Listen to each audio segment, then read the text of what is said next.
of God, hi everyone, hope you're doing well. سلام به همگی، امیدوارم حالتون عالی باشه.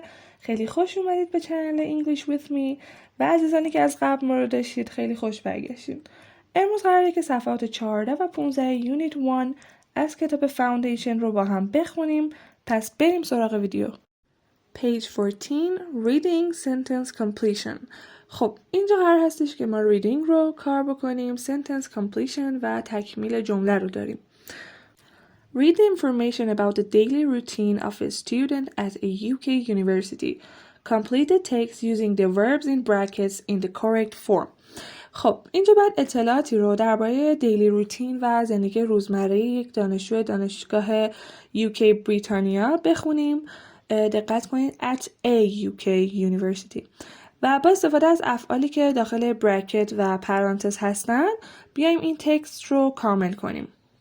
و گفته که این the correct form یعنی در شکل صحیحشون، یعنی مثلا ممکنه که شما بخواید افعال رو تبدیل کنید به اشکال دیگه ای. خب خودتون ویدیو رو پاز کنید و طی 2-3 دقیقه ای انجام بدین و بیاین که با هم چک کنیم. Dan usually get up که correct formش میشه gets up at 8 a.m. Dan معمولا ساعت 8 صبح بیدار میشه. تو پرانتز نمیشه have a shower and eat breakfast.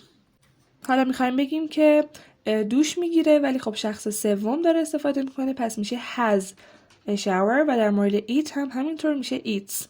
اینجا بریتیش هست برای همین میگیم has a shower. اگه توی امریکن بود میگفتیم takes a shower. After that he always get his books ready and then. خب بعد از after that که یک کاما اومده و اینجا باز شخص سومه برای همین میشه gets his books. بعد از اون همیشه کتاباشو برمیداره و در واقع آماده میکنه. And then بعدش go to his lectures until midday که میشه goes چون که go او داره es میگیره و میشه goes to his lectures until midday. lecture معنی اسپیچ و سخنرانی هم میده ولی اینجا منظورمون lesson و درس هستش. until midday هم که میشه تا وسط روز، همون ظهر خودمون یا مثلا ساعت ناهار و اینها. He usually که سوم شخص returns home and makes lunch for himself at about 12:30 p.m. حدود ساعت 12:30 برای خودش ناهار درست میکنه و در واقع برمیگرده خونه returns home و برای خودش ساعت 12:30 ناهار درست میکنه. Then he sometimes با سوم شخص watches a bit of TV. بعدش بعضی اوقات sometimes یه ذره تلویزیون تماشا میکنه. He often meets a friend for coffee. اون اغلب often که هم often میتونیم بخونیم هم often. اون اغلب دوستش رو برای صرف قهوه ملاقات میکنه. At 3:30 p.m. they sometimes go. اینجا فعلمون به همون شکل میمونه چون داریم میگیم they. حدود ساعت 3:30 بعد از ظهر they sometimes go to the library together. بعضی وقتا با هم میرن به کتابخونه. Dan always studies for a few hours and then at around 6:30 p.m. he goes home. Dan همیشه برای چند ساعتی درس میخونه و بعدش حدود ساعت 6:30 میره خونه. که study شد studies یعنی به جای y ما IES قرار دادیم و در واقع شد STUDIES و برای go هم که گفتیم میشه goes. He usually cooks dinner for himself and his flatmates. اون معمولا برای خودش و هم اتاقی‌هاش آشپزی میکنه. ما توی بریتیش میگیم flatmate در صورتی که توی امریکن میگیم roommate. himself هم اینجا چسبیدش کنید، این خط فاصله رو لازم نداره، اشتباه تایپیه و flatmate هم همینطور باز به هم وصله. In the evening he sometimes exercises at the gym or goes for a run. evening مثلا حدود از ساعت 6 عصر اینطورا معمولا میره باشگاه تمرین و ورزش میکنه یا میره میدوه goes for a run. After that he relaxes in front of the TV or sees his friend. بعدش اون جلوی تلویزیون ریلکس میکنه و یا دوستاش رو میبینه sees. He never goes to bed early. اون هیچ وقت زود نمیره بخوابه but usually falls asleep at around midnight. ولی معمولا حدود نیمه شب ساعت 12 شب خوابش میبره. خب بریم برای writing describing a daily routine. اینجا میخوایم یه رایتینگ داشته باشیم و رایتینگ رو شروع کنیم. Part 11. Look again at the information in exercise 10. Write about your daily routine and the activities you do every day. میگه به اطلاعاتی که در تمرین بالا اومده نگاه کنین و حالا دیلی روتین خودتون رو و فعالیت هایی که در طول روز انجام میدید رو بنویسید. مثلا حدود 10 دقیقه یا نهایتاً 15 دقیقه بنویسید. میتونین از تمرین بالام استفاده کنین ولی کپی نکنید و کارهای روزمره خودتون رو بنویسید با مثلا افعالی که باید حالا استفاده کنین و با قیود تکرار adverbs of frequency بنویسین. ولی میتونین از تمرین بالا به عنوان مثال استفاده کنین. قبلش هم یه نگاه به تیپ بندازیم. Look at the highlighted words in exercise 10 to see how often Dan does his activities. میگه به کلماتی که هایلایت شدن نگاه کنیم و اینکه اینا قیود تکرارن و نشون میده که حالا دن هر چند وقت یه بار اون کار رو انجام میده که شما هم توی رایتینگتون استفاده کنین. بنویسین و بعد دوباره ویدیو رو پلی کنید. خب reading matching. بریم سراغ قسمت reading. Read the text and match the phrases that have similar meanings. میگه متن رو بخونید و phrases عباراتی رو که اینجا اومده و معنی مشترک دارن رو قراره که با هم مچ کنیم که توی این ریدینگ ما یه سری افعال جدیدی رو در مورد دیلی روتین قراره یاد بگیریم و اینجا میخوایم یاد بگیریم که چجوری کلا از گوگل ترنسلیت و دیکشنری استفاده نکنیم و خودمون بیایم با توجه به توضیحاتی که هست مچ کنیم. I often help a lot around the house and I usually help my mom do the laundry. My brother is lazy and he never washes his clothes.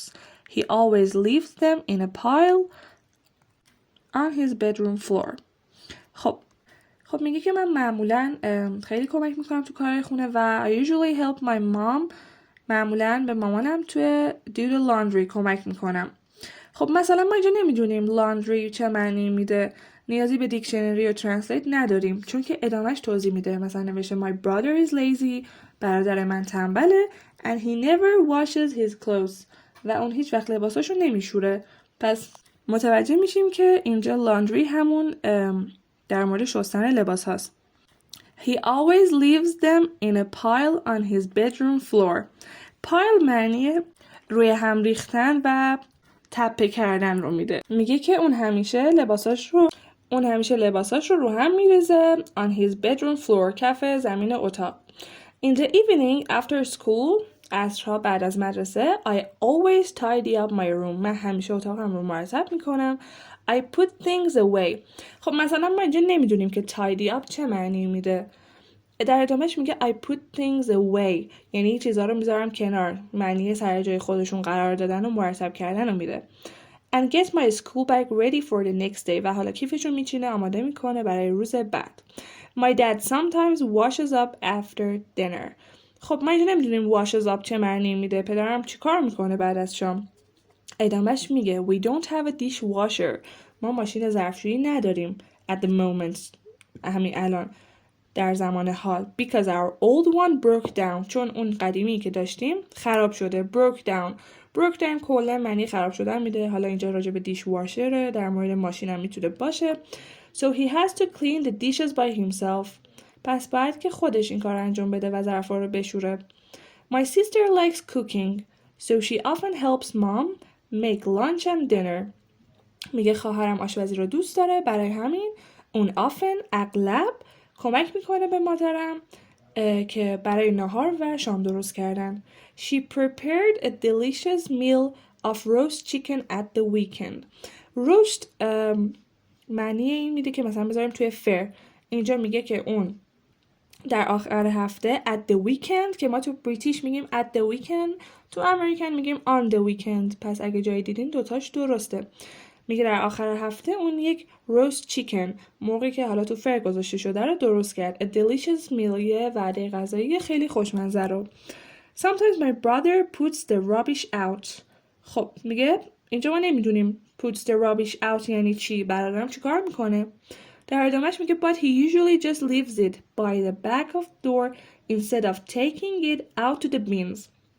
میگه ولی بعضی موقع ها همینجوری میذارتشون کنار در پشتی به جای اینکه ببره بندازه توی آشغالا توی سطل آشغال بیرون. پس میفهمیم که اینجا puts the rubbish out یعنی آشغالا رو بیرون میبره. We usually try and help and do the cleaning. When the housework is done, we always relax and watch TV. میگه معمولا ما همه کمک میکنیم و توی در واقع cleaning توی تمیزکاری و وقتی که when the housework is done وقتی که کارهای خونه تموم میشه we always relax and watch TV. ریلکس میکنیم و تلویزیون تماشا میکنیم. خب بریم که مچ کنیم. اولیش do the laundry هستش که ما در ادامهش متوجه شدیم که همون wash the clothes C جوابمون هست. دومی tidy up جوابمون قسمت D put things away. سومی wash up که میشه F clean the dishes. چهارمی make lunch dinner که میشه B prepare a meal. پنجمی put the rubbish out A take out the bins و number 6 do the cleaning که جوابمون قسمت E do the housework میشه. خب بریم برای writing a description. Look at the two pictures showing Julia Grant, a volunteer on a science project. Using the pictures, write a description of Julia's daily routine. In your description, you should. خب ما قرار هستش که اینجا یه رایتینگی رو داشته باشیم ولی یه سری قوانین کلی هست و در واقع یه فرمتی هست که کلیه و ما باید این رو رعایت کنیم. شما ویدیو رو استاپ کنید. حدود 5 دقیقه فرصت دارین که یه فرست درافت بنویسین، یعنی یه حالت چرک نویس، و بعدش پاک نویسش کنید که در واقع اصلاحش کنید که یه رایتینگ خیلی خوبی بشه. و من هم براتون یه نمونه رو میخونم ولی اول ببینیم که فرمت کلی به چه صورت هستش. Begin like this. اینجوری شروع کنید. Julia Grant is 21 years old and works as a volunteer on a science project in Fiji. Every morning she write what activities she does and what time she does them. Use sequencing words after that, next, then, and use adverbs of frequency. خب این چیزیه فرمت کلیه که ما باید رعایت کنیم که اولش گفته اینجوری شروع کنید که مثلا جولیا گرانت 21 سالشه و حالا به عنوان یه volunteer توی on a science project کار میکنه در فیجی. هر روز صبح she به این صورت. در قسمت دوم گفته که بنویسین که what activities she does چه اکتیویتی هایی انجام میده and what time she does them و چه تایمی اونها رو انجام میده. Use sequencing words که میشه مثال مثلا after that, next, then که ما بتونیم در واقع ادامه بدیم متنمون رو از این word هایی که میتونیم باهاشون متنمون رو ترتیب و ادامه بدیم و میدونیم که بعد کدوم کاما باید بذاریم و بعد کدوم نباید بذاریم. Use adverbs of frequency که قیود تکراری که تا الان با هم کار کردیم رو استفاده کنیم. پس یه 5 دقیقه خودتون تایم بذارید و بعدش میریم یه نمونه رو با هم بخونیم. خب این نمونه هستش که من نوشتم براتون. شما به هر صورتی که دوست دارین میتونین بنویسینش. این فقط یه مثاله. She usually wakes up at 8 a.m. که میگیم اون هر روز صبح ساعت 8 صبح بیدار میشه. معمولاً usually اینجا adverbs of frequency رو استفاده کردیم. Then she has breakfast بعدش صبحانه میخوره. And she gets ready to work on her science project بعدش آماده میشه که روی ساینس پروژکتش پروژه ساینسش کار کنه. She often makes lunch with her friends. اون معمولاً اغلب در واقع often نهار رو با دوستانش درست میکنه. Makes میپزه درست میکنه. After that بعد از اون she washes the dishes and does the laundry. اون ظرفا رو میشوره و لباس ها رو میشوره. laundry رو انجام میده. She usually relaxes near the beach and reads a book. اون معمولاً کنار ساحل ریلکس میکنه و یه کتاب میخونه. Then they always sit around the fire. بعدش اونا معمولاً کنار آتیش میشینن. دور آتیش جمع میشن. Sometimes she has breakfast at the beach. بعضی موقع ها اون صبحونش رو توی ساحل میخوره. And she goes snorkeling when the sea is clear. بعدش میره غواصی. snorkeling میشه غواصی ولی در عمق کم که با یه سری دستگاه خاص میرن پایین و اینها. و وقتی که حالا the sea is clear. Part 14. In pairs, compare your texts about Julia Grant. Help each other to correct any mistakes with the spelling, grammar, or punctuation. خب میگه in pairs به صورت جفتی. Compare your text about Julia Grant. بیاین تکستاتون رو مقایسه کنید با هم دیگه. Help each other به هم کمک کنید to correct any mistakes که هر mistake و اشتباهی که هست رو درست کنید with a spelling, grammar or punctuation. که spelling تو املایی، grammar هم که grammar و punctuation یعنی مثلا کاما، پوینت، این علامت گذاری ها و نشونه گذاری ها که علامت تعجب، سوالی، هر صورتی که نوشتین علامت ها رو هم با هم چک کنید. Part 15. خب قراره که اینجا listening، matching رو با هم داشته باشیم و در واقع listening رو با هم شروع کنیم. ولی اولش یه reading داریم و بعدش توی جلسه آینده میریم سراغ listening. ما قراره که اینجا ویدیو رو استاپ کنیم و خودتون بخونید و به سوالهای پایین پاسخ بدید. و بعدش پلی میکنیم که حالا با هم چک کنیم. من پیشنهاد میکنم که اول یه دور سوالها رو سریع بخونید که دستتون بیاد که توی متن ازتون چی میخواد. اینجا part 15 نوشته read some information about a website offering student exchange programs. در مورد یه تبادل دانشجویی، یه سایت تبادل دانشجویی قراره که بخونیم که حالا بیشتر حالت تبلیغات داره. Decide if the sentences are true, T or false F. و بگین که T or F یعنی درستن یا غلط، true or false. خودتون انجام بدین و بعد پلی کنید. خب بریم که با هم چک کنیم. Spend a term or a whole year in another country. میگه یه ترم یا حتی یه سال رو بیاین در یک کشور دیگه بگذرونید. Stay with a host family and go to a local college. میگه با یه خانواده میزبان بمونید و به یه دانشگاه محلی برید. Learn all about the culture and maybe learn a new language. میگه همه چیز رو در مورد culture و فرهنگشون یاد بگیرین و شاید هم یه زبون جدید رو. Make new friends and have a great time. دوستای جدید پیدا کنین و یه تایم عالی داشته باشید. Pay for flights and take some pocket money. میگه پول پروازتون رو پرداخت کنید و یکم پول تو جیبی بیارید. Pocket money یعنی پولی که خودتون میخواین اضافه خرج کنید. But that's all. ولی این همشه، یعنی چیز دیگه ای لازم ندارید. Host families هم که گفتیم میشه خانواده میزبان. Host families are not paid. پولی به خانواده های میزبان داده نمیشه. All they ask یعنی در واقع شما لازم نیست بدید. All they ask is that you help with jobs around the house and join in with family activities. همه چیزی که اون از شما میخوان اینه که حالا تو کارهای خونه کمک بکنید و توی فعالیت‌های در واقع خانوادگیشون، family activitiesشون شرکت کنید، join بشین. و بعدش هم نوشته go to student_exchange.com که آدرس سایت and explore our website to learn more. و تو سایتمون بگردین که چیزای بیشتری دستگیرتون بشه. خب بریم سراغ پاسخ دادن به در واقع درست یا نادرست بودن سوال ها. ولی همزمان که میخوایم سوال های پایین رو بررسی کنیم مینی تیپ های کنار صفحه رو هم باهاشون میخونیم. خب مینی تیپ 15.1 برای سوال اوله. How long does a term normally last at school? It's less than a year.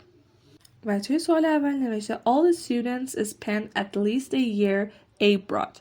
abroad خارج از کشور. میگه همه دانش آموزان حداقل at least یک سال رو خارج از کشور میگذرونن. آیا این درسته یا غلط؟ توی مینی تیپ نوشته بود که یک ترم معمولاً یعنی قطعاً کمتر از یک ساله. It's less than a year. برای همین false. جوابمون false هستش. این صحیح نیست. مینی تیپ 15.2 What should the students bring with them? خب این رو باید خودمون جوابش رو از توی متن پیدا کنیم که دانش آموزا باید به خودشون چی بیارن. They should pay for flights and take some pocket money. حالا سوال دوم چی گفته؟ Host families give students pocket money during their stay. نه خب میگیم false به خاطر اینکه host families قرار نیست خانواده های میزبان پول تو جیبیشون رو بدن. توی متن گفته که باید خودشون بیارن پول تو جیبیشون رو. میریم سراغ سومی. مینی تیپ 15.3 What does join in with mean? که در بخش سوم هم نوشته Students should do housework and be involved with family activities.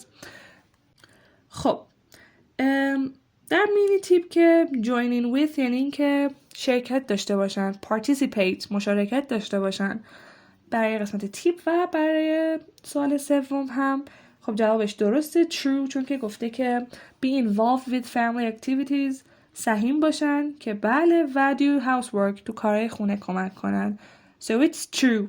پس اگه به ترتیب بخوایم بگیم false true. خب همینجا این ویدیو به پایان میرسه. مرسی که تا اینجا همراه من بودید. در قسمت بعد لیسنینگ رو کار میکنیم از صفحه 16 و اگر سوالی داشتید میتونید تو کامنت ها بپرسین. تا ویدیوهای بعدی بدرود.